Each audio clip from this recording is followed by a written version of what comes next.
Hoy vamos a tratar el texto de Michel Foucault que habla de los tres maestros de la sospecha, Sigmund Freud, Karl Marx y Friedrich Nietzsche. Pero antes, no olvides darle like y suscribirte a este canal. Paul Ricoeur clasificó a estos tres pensadores en lo que llamó la escuela de la sospecha.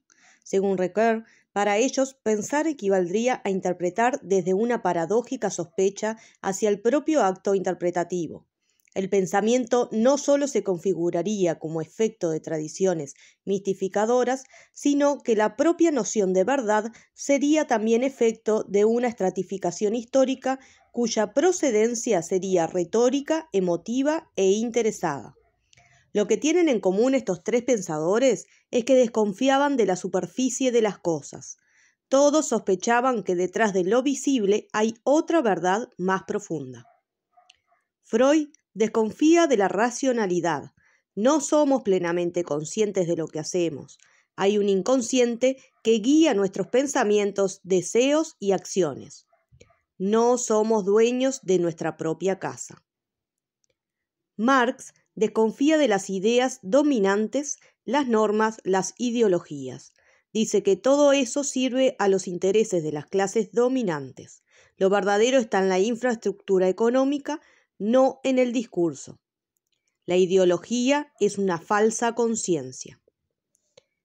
Nietzsche desconfía de la moral tradicional, cristiana, occidental. Esa moral es una herramienta de los débiles para frenar a los fuertes. Lo moral, en vez de elevar, oprime la vida y la voluntad de poder. Nietzsche y el perspectivismo. No hay explicación, sino interpretación. Para él, el mundo no se explica objetivamente. Todo lo que hacemos es interpretar desde nuestra propia perspectiva. No existe un hecho puro, sin carga interpretativa. La interpretación es inevitable. El ser humano no puede dejar de interpretar. Incluso cuando creemos que explicamos algo de forma neutral, en realidad estamos interpretando según ciertas condiciones. Lo más duradero son las opiniones. No son los hechos lo que permanece, sino las formas en que los interpretamos. Las opiniones, interpretaciones, resisten más que los datos en bruto. Hay que atender las condiciones en que interpretamos. Es fundamental prestar atención al contexto y las condiciones históricas, culturales, subjetivas, desde donde se construye una interpretación. Perspectivismo. Nietzsche sostiene que no hay una verdad absoluta, sino múltiples perspectivas. Cada punto de vista revela una parte, pero nunca el todo. Por eso, toda verdad es relativa al sujeto que la afirma. Descartes y el método de la duda. Condiciones de pensamiento. Reconoce que su forma de pensar está condicionada por el contexto en el que vive. Aún así, decide dudar de todo lo que cree saber para alcanzar una base segura. Método de la duda. Consiste en poner en duda todo conocimiento que no sea absolutamente cierto. Pienso, luego existo. Cogito ergo sum. Conocimiento. Sujeto y objeto son dos categorías del conocimiento. Objeto, lo que es conocido, es pasivo, necesita de alguien que lo piense. Sujeto, quien conoce, es activo, es quien da sentido al objeto. El objeto debe ser un no yo.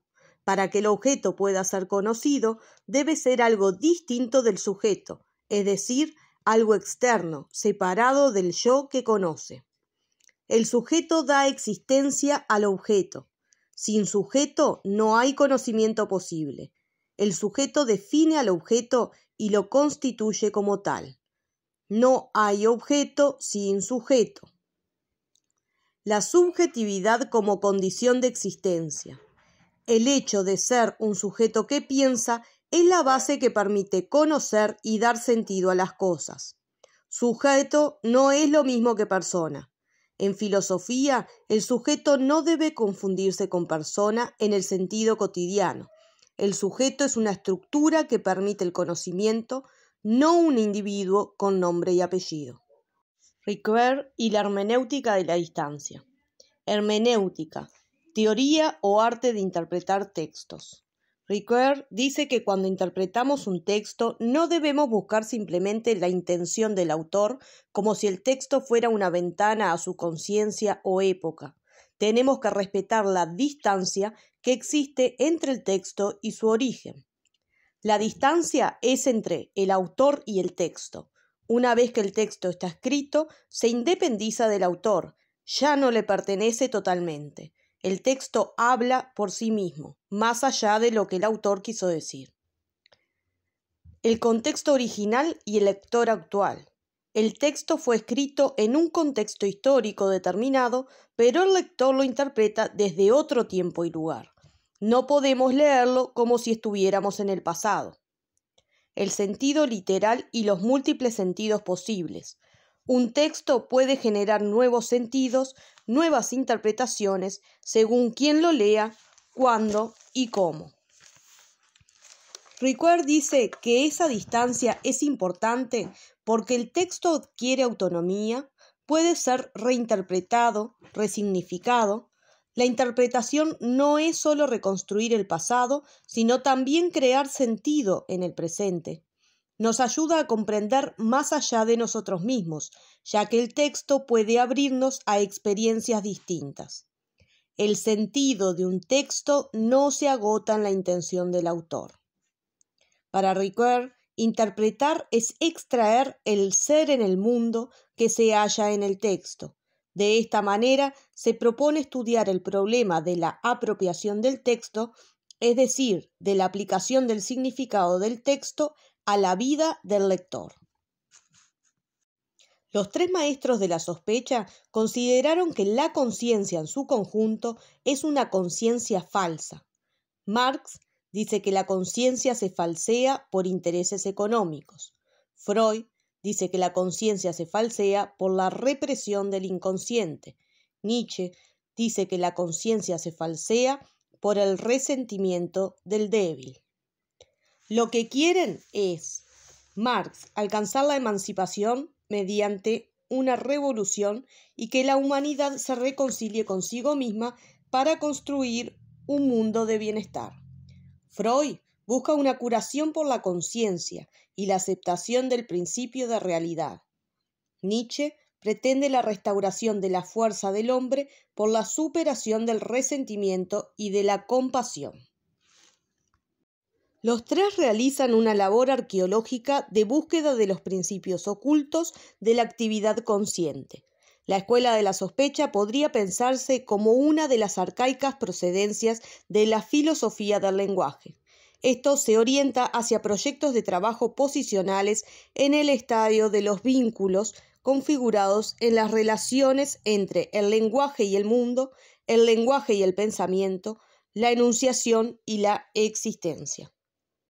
Marx, Freud y Nietzsche ponen en duda la relación directa y transparente entre lo que decimos y lo que pensamos o sentimos. Eso es clave para la filosofía del lenguaje. Ricoeur, desde una visión más hermenéutica, piensa que hay algo que interpretar, una verdad profunda que se esconde. Foucault rechaza la idea de una verdad escondida. No hay un fondo a descubrir. Lo importante no es interpretar un sentido oculto, sino entender cómo se producen los saberes, cómo circula el poder y se construyen las verdades. Foucault no busca lo que está detrás, sino cómo se organizan las cosas. En vez de decir hay algo oculto, dice no hay nada debajo, no hay origen sagrado, hay relaciones de poder, prácticas sociales, discursos que producen lo que llamamos verdad. Ricoeur busca comprender el sentido. Foucault analiza cómo se produce el sentido. Ricoeur pone a Freud, Nietzsche y Marx bajo el signo de la sospecha, porque todos desconfían de las apariencias y de la conciencia como fuente de la verdad. Foucault retoma esa sospecha, pero la lleva más allá. Desconfía de toda verdad universal y se enfoca en cómo se construyen las verdades en contextos históricos concretos. Foucault considera que las formas de interpretar el mundo cambian históricamente. es decir, la manera en que buscamos sentido no siempre fue igual. En el siglo XVI, la interpretación se basaba en la semejanza entre las cosas. Si dos cosas se parecían, eso significaba algo.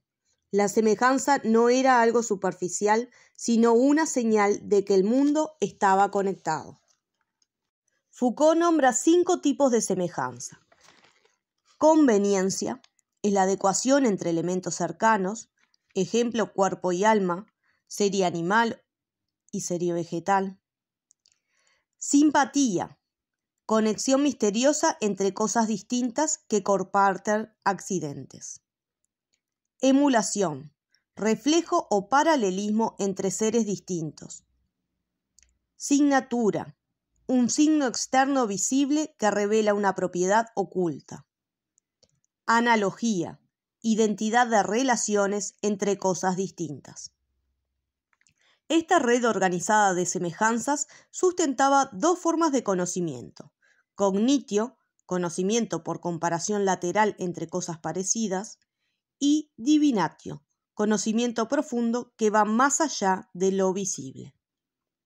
Pero esta forma de interpretar se desmorona con el paso al pensamiento moderno. La crítica de Descartes y Bacon destruyen esa confianza en las semejanzas. Ya no vale con que algo se parezca, ahora hay que probarlo, medirlo y justificarlo. En el siglo XIX, Marx, Nietzsche y Freud traen una nueva forma de interpretar, una nueva hermenéutica. Ya no buscan semejanzas sobre las cosas, sino descifrar lo oculto, lo que está en el fondo. Foucault dice que estos pensadores provocan un choque en el pensamiento occidental.